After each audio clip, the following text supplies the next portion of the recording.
Hello friends, good evening. मैं नंदनी कुमारी आप सभी को स्वागत करती हूँ अपने यूट्यूब चैनल दक्ष स्टडी सेंटर पे। दोस्तों, मैं इसी चैनल पे प्रतिदिन शाम 7:30 बजे जीके जीएस का क्लास लूँगी, जो कि आपके एग्ज़ाम के लिए बहुत ही इम्पोर्टेंट होगी। और कॉम्पिटिटिव एग्ज़ाम जैसे कि स्टेट हो गया, BPSC, SSC, railway, BSSC, civil court, banking for all other exam के लिए बहुत ही इम्पोर्टेंट होगी। इसलिए आप हमारे साथ जुड़े हुए रहिए वीडियो को अंतिम समय तक। और यदि आप इस चैनल पे पहली बार विजिट कर रहे हैं तो चैनल को अवश्य सब्सक्राइब कर लें। अतः बिना समय गवाए हुए आज के हम लोग पहला प्रश्न पर ध्यान देंगे। दोस्तों, हमारा पहला प्रश्न यह है कि नियोजन का तात्पर्य क्या है। बताइए दोस्तों, ए में हमारे परियोजनाओं को लागू करना, बी में हमारा कार्यक्रम की रूपरेखा तैयार करना, सी में हमारा सरकार के आदेशों का पालन करना, डी में हमारा आर्थिक विकास है। बताइए दोस्तों, इसका आंसर क्या होगा। नियोजन का तात्पर्य क्या है, बताइए दोस्तों, इसका आंसर क्या होगा। तो हमारा इसका आंसर हो जाएगा बी नंबर। मतलब कहने का मतलब है कार्यक्रम की रूपरेखा तैयार करने, इसका सही आंसर ऑप्शन नंबर बी इसका सही आंसर है। दोस्तों, हमारा अगला प्रश्न पर आप बारीकी से क्लियर करेंगे। हमारा अगला प्रश्न यह है कि खंडीय नियोजन किसके लिए होता है। बताइए दोस्तों, ए में हमारा आर्थिक लाभ है, बी में हमारा कृषि और सिंचाई है, सी में हमारा सामाजिक सेवा का विकास है, सेवाओं का विकास है, डी में हमारा सभी है। बताइए दोस्तों, इसका आंसर क्या होगा। खंडीय नियोजन किसके लिए होता है। बताइए दोस्तों, इसका आंसर क्या होगा। अपने कमेंट बॉक्स में जरूर दें कि इसका आंसर क्या होगा। चार ऑप्शन में से जो भी आंसर आपको सटीक लग रहा है वो अपने कमेंट बॉक्स में जरूर दें। तो हमारा इसका आंसर हो जाएगा डी नंबर। मतलब कि सभी इसका सही आंसर है। मतलब आर्थिक लाभ भी सही आंसर है, कृषि और सिंचाई भी सही आंसर है, सामाजिक सेवाओं का विकास भी इसका सही आंसर है। मतलब कि ऑप्शन नंबर डी इसका सही आंसर है।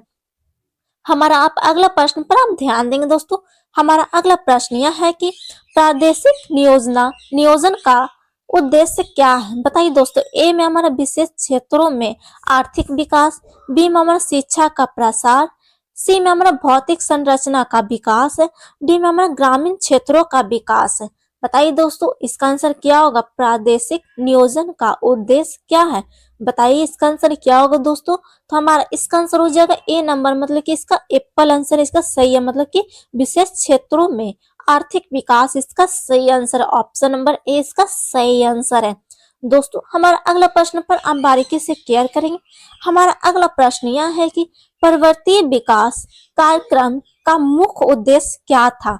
बताइए दोस्तों, पर्वतीय विकास कार्यक्रम का मुख्य उद्देश्य क्या था।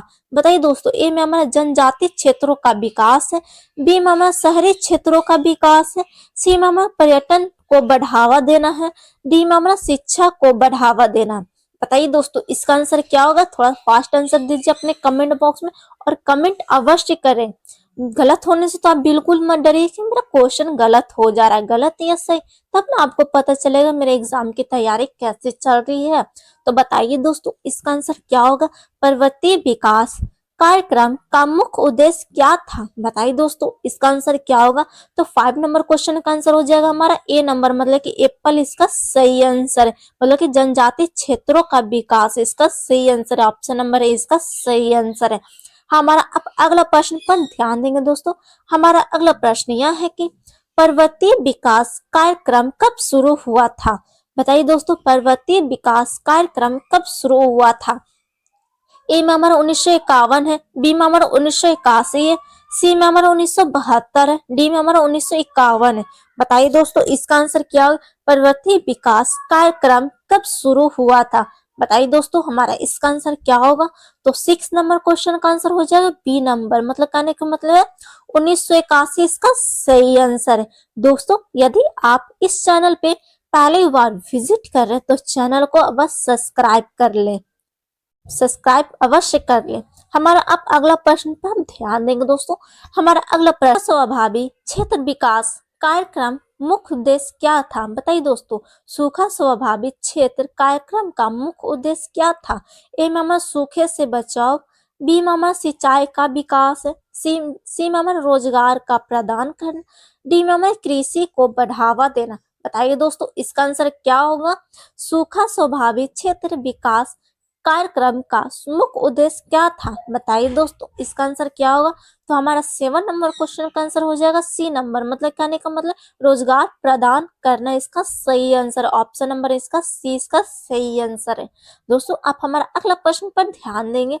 हमारा अगला प्रश्न यह है कि सूखा स्वाभाविक क्षेत्र विकास कार्यक्रम किस योजना में शुरू हुआ था? बताइए दोस्तों सूखा स्वाभाविक क्षेत्र विकास कार्यक्रम किस योजना में शुरू हुआ था? बताइए दोस्तों ए में हमारा पहली पंचवर्षीय योजना, बी में हमारा दूसरी पंचवर्षीय योजना, सी में हमारा चौथी पंचवर्षीय योजना, डी में हमारा छठी पंचवर्षीय योजना। बताइए दोस्तों इसका आंसर क्या होगा? सूखा स्वाभाविक क्षेत्र विकास कार्यक्रम किस योजना में शुरू हुआ था? बताइए दोस्तों इसका आंसर क्या होगा? 8 नंबर क्वेश्चन का आंसर क्या होगा दोस्तों? अपने कमेंट बॉक्स में जरूर देखें हमारा इसका आंसर क्या होगा। तो हमारा इसका आंसर हो जाएगा 8 नंबर क्वेश्चन का आंसर हो जाएगा सी नंबर, मतलब कहने का मतलब चौथा पंचवर्षीय योजना इसका सही आंसर है। ऑप्शन नंबर सी इसका सही आंसर है। दोस्तों आप हमारा अगला प्रश्न पर ध्यान देंगे। हमारा अगला प्रश्न यह है कि भरमौर क्षेत्र किस जनजाति समुदाय का निवास स्थान है? बताइए दोस्तों ए में हमारा गंधी जनजाति समुदाय, बी में हमारा भील जनजाति समुदाय, सी में हमारा संथल जनजाति समुदाय, डी में हमारा गौड़ जनजाति समुदाय है। बताइए दोस्तों इसका आंसर क्या होगा? भरमौर क्षेत्र विकास जनजाति समुदाय का निवास स्थान क्या है दोस्तों? बताइए इसका आंसर क्या होगा? 9 नंबर क्वेश्चन का आंसर क्या होगा दोस्तों? कमेंट जरूर करें। तो हमारा इसका आंसर हो जाएगा ए नंबर, मतलब कि गड्डी जनजाति समुदाय इसका सही आंसर है। ऑप्शन नंबर ए इसका सही आंसर है। दोस्तों आप हमारा अगला प्रश्न पर ध्यान देंगे। हमारा अगला प्रश्न यह है कि को पहले किस नाम से जाना जाता था? बताइए दोस्तों इंदिरा गांधी नहर को पहले किस नाम से जाना जाता था? ए में हमारा यमुना नहर है, बी में हमारा राजस्थान नहर है, सी में हमारा गंगा नहर है, डी में हमारा सतलुज नहर है। बताइए दोस्तों इसका आंसर क्या होगा? पहले इंदिरा गांधी नहर को पहले किस नाम से जाना जाता था? बताइए दोस्तों इसका आंसर क्या होगा? 10 नंबर क्वेश्चन का आंसर हो जाएगा बी नंबर, मतलब कि कहने का मतलब राजस्थान नहर इसका सही आंसर। इंदिरा गांधी को पहले राजस्थान नहर के नाम से जाना जाता था। हमारा अगला प्रश्न पर आप ध्यान देंगे दोस्तों। हमारा अगला प्रश्न यह है कि इंदिरा गांधी नहर किस राज्य में स्थित है? बताइए दोस्तों इंदिरा गांधी नहर है जो किस राज्य में स्थित है? बताइए इसका आंसर क्या होगा? ए में हमारा पंजाब है, बी में हमारा गुजरात है, सी में हमारा राजस्थान है, डी में हमारा उत्तर प्रदेश है। बताइए दोस्तों इसका आंसर क्या होगा? अपने कमेंट बॉक्स में जरूर देख के इसका आंसर क्या होगा। तो बताइए दोस्तों इंदिरा गांधी नहर किस राज्य में स्थित है? तो बताइए इसका आंसर क्या होगा? तो हमारा इसका आंसर हो जाएगा सी नंबर, मतलब कहने का मतलब राजस्थान इसका सही आंसर है। मतलब इंदिरा गांधी नहर राजस्थान में स्थित है, राजस्थान राज्य में स्थित है, इसका सी ऑप्शन इसका सही आंसर है। दोस्तों आप हमारा अगला प्रश्न पर बारीकी से केयर करेंगे। हमारा अगला प्रश्न यह है कि इंदिरा गांधी नहर किस बांध से निकलती है?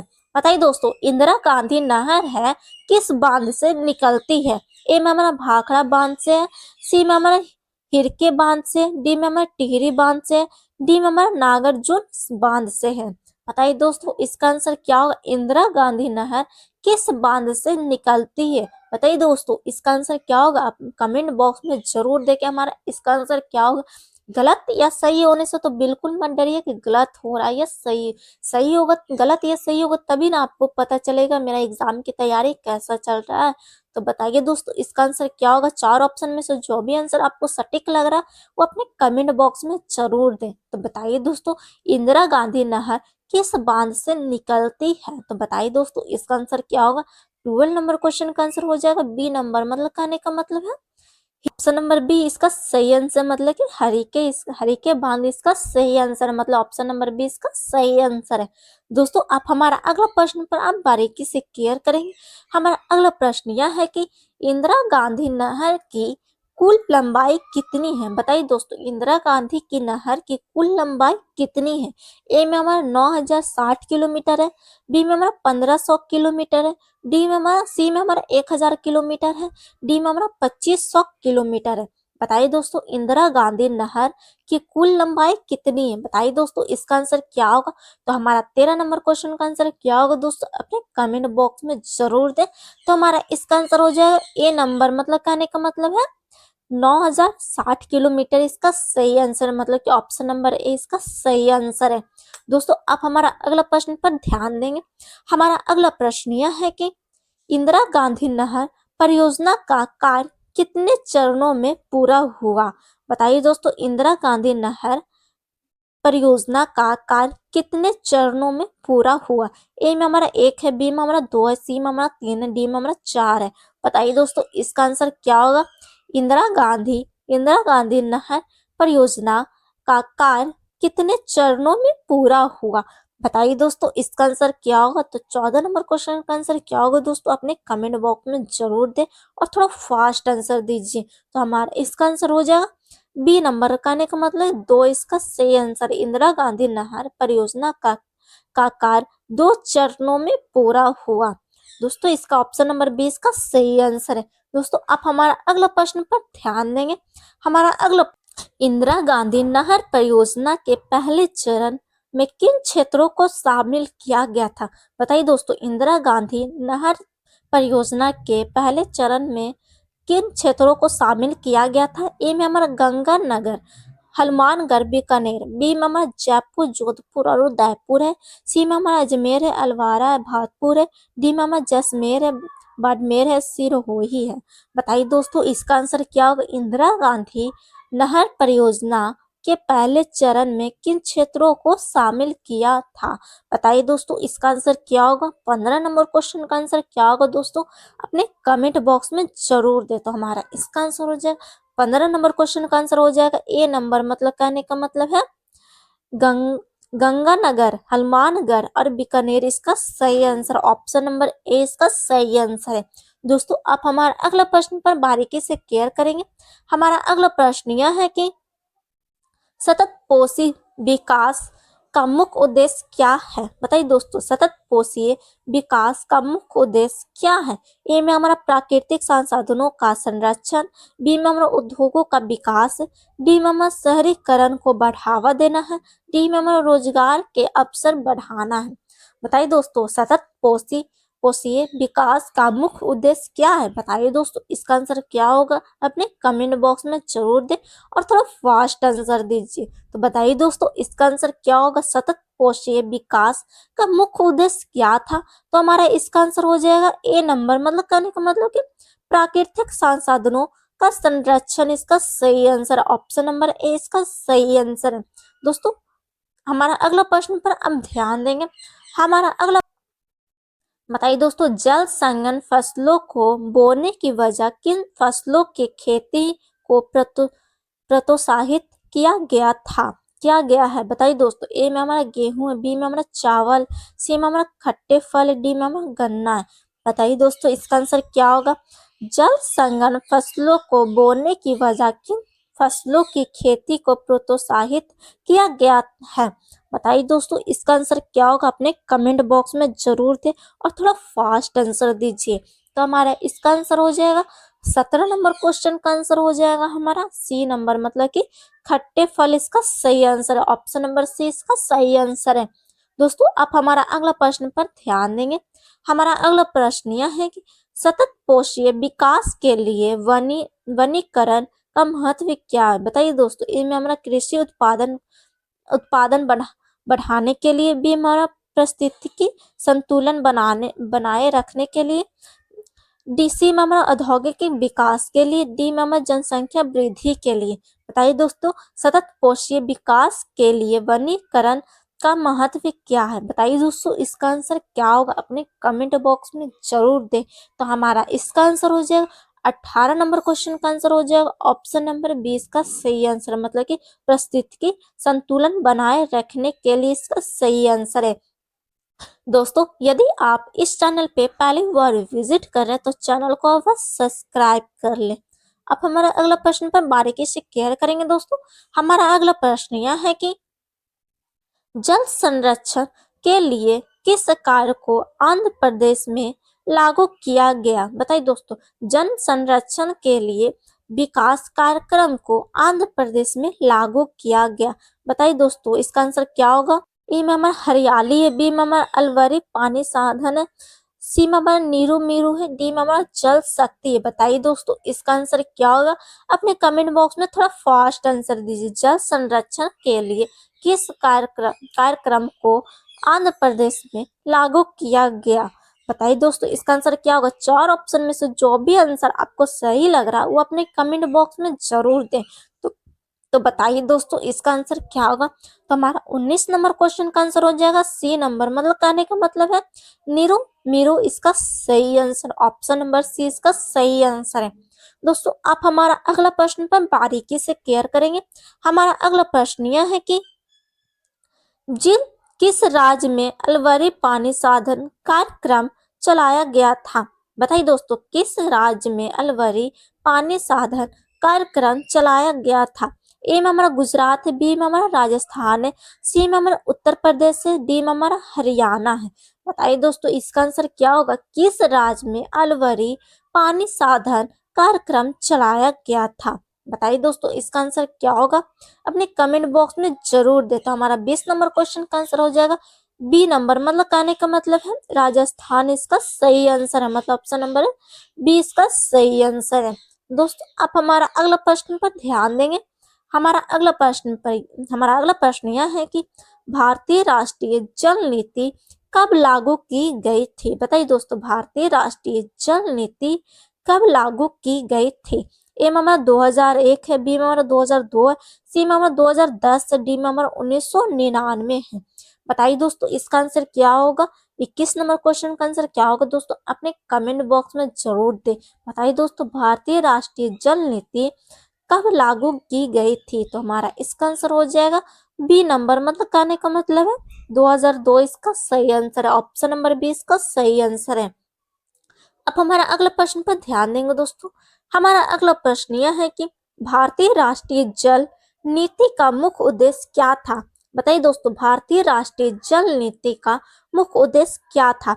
ए में हमारा सभी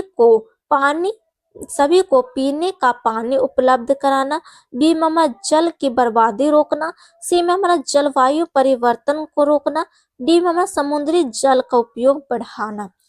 तो बताइए दोस्तों, इसका आंसर क्या होगा? भारतीय राष्ट्रीय जल नीति का मुख्य उद्देश्य क्या है दोस्तों? बताइए इसका आंसर क्या होगा? कमेंट जरूर करें, कमेंट अवश्य करें। गलत सही होने से तो बिल्कुल मत डरिए कि मेरा गलत होगा, गलत ये सही होगा तब ना आपको पता चलेगा मेरी एग्जाम की तैयारी कैसे चल रही है। तो कमेंट अवश्य करें। तो बताइए दोस्तों, इसका आंसर क्या होगा? तो हमारा इसका आंसर हो जाएगा 22 नंबर क्वेश्चन का आंसर हो जाएगा ए नंबर, मतलब कहने का मतलब सभी को पीने का पानी उपलब्ध कराने इसका सही आंसर, ऑप्शन नंबर ए इसका सही आंसर है। अब हमारा अगला प्रश्न पर ध्यान देंगे दोस्तों। हमारा अगला प्रश्न यह है, सतत पोषी विकास में किन लोगों को आर्थिक सहायता दी जानी चाहिए? बताइए दोस्तों, सतत पोषी विकास में किन लोगों को आर्थिक सहायता दी जानी चाहिए? बताइए दोस्तों, ए में हमारा धनी है, बी में हमारा गरीब है, सी में हमारा व्यापारी है, डी में हमारा किसान है। बताइए दोस्तों, इसका आंसर क्या होगा? सतत पोषी विकास में किन लोगों को आर्थिक सहायता दी जानी चाहिए? बताइए दोस्तों, इसका आंसर क्या होगा? अपने कमेंट बॉक्स में जरूर दे। तो हमारा इसका आंसर हो जाएगा बी नंबर, मतलब कहने का मतलब गरीबी, गरीब को इसका सही आंसर है। सतत पोषी विकास में गरीब लोगों की आर्थिक सहायता दी जानी चाहिए, मतलब ऑप्शन नंबर बी इसका सही आंसर है। दोस्तों, आप हमारा अगला प्रश्न पर ध्यान देंगे। हमारा अगला प्रश्न यह है कि सतत पोषी विकास के लिए कौन सी नीति आवश्यक है? बताइए दोस्तों, सतत पोषी विकास के लिए कौन सी नीति आवश्यक है? ए में हमारा वनीकरण है, बी में हमारा जल प्रबंधन है, सी में हमारा सड़क निर्माण है, डी में हमारा औद्योगिक विकास है। बताइए दोस्तों, सतत पोषी विकास के लिए कौन सी नीति आवश्यक है? बताइए दोस्तों, हमारा इसका आंसर क्या होगा? तो हमारा इसका आंसर हो जाएगा बी नंबर, मतलब कहने का मतलब जल प्रबंधन इसका सही आंसर है, ऑप्शन नंबर बी इसका सही आंसर है। दोस्तों, आप हमारा अगला प्रश्न पर ध्यान देंगे। हमारा अगला प्रश्न यह है कि इंदिरा गांधी नहर परियोजना के कौन से क्षेत्र में सबसे अधिक हरियाली देखी गई? बताइए दोस्तों, इंदिरा गांधी नहर परियोजना के कौन से क्षेत्र में सबसे अधिक हरियाली देखी गई? ए में हमारा बीकानेर है, बी में हमारा जैसलमेर है, डी में हमारा हनुमानगढ़ है, डी में हमारा गंगानगर है। बताइए दोस्तों, इसका आंसर क्या होगा? अपने कमेंट बॉक्स में जरूर दें कि इसका आंसर क्या होगा, कमेंट अवश्य करें। तो बताइए दोस्तों, इंदिरा गांधी नहर परियोजना के कौन से क्षेत्र में सबसे अधिक हरियाली देखी गई? तो बताइए दोस्तों, इसका आंसर क्या होगा? तो हमारा इसका आंसर हो जाएगा डी नंबर, मतलब कि गंगानगर इसका सही आंसर, ऑप्शन नंबर डी। हमारा अगला प्रश्न पर आप ध्यान देंगे दोस्तों। हमारा अगला प्रश्न यह है कि सतत पोषी के लिए कृषि के किस रूप को अपनाने पर जोर दिया जा रहा है? बताइए दोस्तों, सतत विकास के लिए कृषि के किस रूप को अपनाने पर जोर दिया जा रहा है? ए में हमारा जैविक कृषि, बी में हमारा उच्च तकनीकी कृषि, सी में हमारा पारंपरिक कृषि, डी में हमारा मिश्रित कृषि। बताइए दोस्तों, इसका आंसर क्या होगा? अपने कमेंट बॉक्स में जरूर दें और थोड़ा फास्ट आंसर दीजिए। तो बताइए दोस्तों, सतत विकास के लिए कृषि के किस रूप को अपनाने पर जोर दिया जा रहा है? बताइए दोस्तों, इसका आंसर क्या होगा? 26 नंबर क्वेश्चन का आंसर हो जाएगा हमारा ए नंबर, मतलब कहने का मतलब है जैविक कृषि इसका सही आंसर है। जैविक कृषि इसका सही आंसर है, मतलब ऑप्शन नंबर ए इसका सही आंसर है। दोस्तों, आप हमारा अगला प्रश्न पर ध्यान देंगे। हमारा अगला प्रश्न यह है कि भारत में सूखे स्वाभाविक क्षेत्रों में मुख्य रूप से कौन सा कार्यक्रम शुरू किया था? बताइए दोस्तों, भारत में सूखे स्वाभाविक क्षेत्र में मुख्य रूप से कौन सा कार्यक्रम शुरू किया गया था? ए में हमारा पर्वतीय विकास कार्यक्रम, बी में हमारा सूखा स्वाभाविक क्षेत्र विकास कार्यक्रम, सी में हमारा हरियाली कार्यक्रम, डी में हमारा जल संरक्षण कार्यक्रम। बताइए दोस्तों, इसका आंसर क्या होगा? भारत में सूखे स्वाभाविक क्षेत्र में मुख्य रूप से कौन सा कार्यक्रम शुरू हुआ था? बताइए दोस्तों, इसका आंसर क्या होगा? तो बताइए दोस्तों, इसका आंसर क्या होगा? अपने कमेंट बॉक्स में जरूर दे। तो हमारा इसका आंसर हो जाएगा 27 नंबर क्वेश्चन का आंसर हो जाएगा बी नंबर, मतलब कहने का मतलब सूखा स्वाभाविक क्षेत्र विकास कार्यक्रम इसका सही आंसर है। ऑप्शन नंबर बी इसका सही आंसर है। दोस्तों, आप हमारा अगला प्रश्न पर ध्यान देंगे। हमारा अगला प्रश्न यह है कि सूखा स्वाभाविक क्षेत्र विकास कार्यक्रम के तहत किन क्षेत्रों में विकास हुआ था? बताइए दोस्तों, सूखा स्वाभाविक क्षेत्र विकास कार्यक्रम के तहत किन क्षेत्रों में विकास हुआ? बताइए दोस्तों, ए में हमारा गुजरात और कर्नाटक है, बी में हमारा महाराष्ट्र और तेलंगाना है, डी में हमारा राजस्थान और तमिलनाडु है, डी में हमारा उपयुक्त में से सभी है। बताइए दोस्तों, इसका आंसर क्या होगा? अपने कमेंट बॉक्स में जरूर दे और थोड़ा फास्ट आंसर दीजिए। तो बताइए दोस्तों, सूखा स्वाभाविक क्षेत्र विकास कार्यक्रम के तहत किन क्षेत्रों में विकास हुआ था? बताइए दोस्तों, इसका आंसर क्या होगा? 28 नंबर क्वेश्चन का आंसर हो जाएगा डी नंबर, मतलब कहने का मतलब सभी इसका सही आंसर। गुजरात और कर्नाटक भी सही आंसर है, महाराष्ट्र और तेलंगाना भी, और राजस्थान और तमिलनाडु भी सही आंसर है। इसका मतलब कि ऑप्शन नंबर डी इसका सही आंसर है, मतलब कि उपयुक्त में से सभी इसका सही आंसर है। दोस्तों, आप हमारा अगला प्रश्न पर ध्यान देंगे। हमारा अगला प्रश्न यह है कि भारमौर क्षेत्र के विकास कार्यक्रम का मुख्य उद्देश्य क्या था? भारमौर क्षेत्र के विकास कार्यक्रम का मुख्य उद्देश्य क्या था? ए में हमारा आर्थिक सुधार है, बी में हमारा शिक्षा का विकास है, सी में हमारा पर्वतीय क्षेत्रों का विकास है, डी में हमारा सामाजिक सुधार। इसका बताइए दोस्तों, इसका आंसर क्या होगा? हमारा इसका आंसर हो जाएगा 29 नंबर क्वेश्चन का आंसर हो जाएगा सी नंबर, मतलब कहने का मतलब भारमौर विकास कार्यक्रम का मुख्य उद्देश्य था पर्वतीय क्षेत्रों का विकास। इसका सही आंसर, मतलब कि ऑप्शन नंबर सी इसका सही आंसर है। दोस्तों, आप हमारा अगला प्रश्न पर बारीकी से क्लियर करेंगे। हमारा अगला प्रश्न यह है कि भारमौर क्षेत्र के विकास कार्यक्रम का समाज पर क्या प्रभाव पड़ा? बताइए दोस्तों, ए में हमारा बाल विवाह समाप्त, बी में हमारा कृषि उत्पादन घटाना, सी में हमारा रोजगार के अवसर कम हुए, डी में हमारा स्वास्थ्य सेवाओं का विकास नहीं हुआ। बताइए दोस्तों, इसका आंसर क्या होगा? भारमौर क्षेत्र विकास कार्यक्रम का समाज क्या प्रभाव पड़ा? बताइए दोस्तों, समाज पर क्या प्रभाव पड़ा? तो हमारा इसका आंसर हो जाएगा 30 नंबर क्वेश्चन का आंसर हो जाएगा ए नंबर, मतलब कि ए नंबर मतलब सही आंसर, बाल विवाह समाप्त इसका सही आंसर, मतलब समाज पर प्रभाव पड़ा, बाल विवाह समाप्त करने का प्रभाव पड़ा समाज पे। दोस्तों, हमारा ये आज का आखिरी प्रश्न पर आप बारीकी से केयर करेंगे। हमारा क्वेश्चन है, सतत सतत विकास के लिए किस प्रकार की फसलें उगाने पर जोर दिया जाता है? बताइए दोस्तों, सतत विकास के लिए किस प्रकार की फसलें उगाने पर जोर दिया जाता है?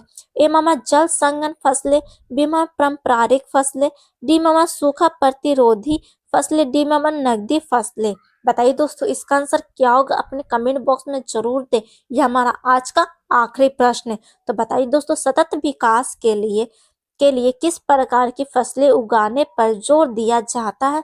तो बताइए दोस्तों, इसका आंसर क्या होगा? तो हमारा इसका आंसर हो जाएगा सी नंबर, मतलब कि सूखा प्रतिरोधी फसलें इसका सही आंसर है। दोस्तों, यदि आप इस चैनल पे पहली बार विजिट कर रहे तो चैनल को अवश्य सब्सक्राइब कर ले, बेल आइकन ऑल कर ले, लाइक करे, शेयर करे, कमेंट जरूर करे। कमेंट करना तो बिल्कुल ना भूले, और दिए गए व्हाट्सएप नंबर पर से महाराष्ट्र से कांटेक्ट करके पीडीएफ प्रोवाइड कर दिया जाएगा। मिलते हैं नेक्स्ट क्लास में। जय हिंद, जय भारत।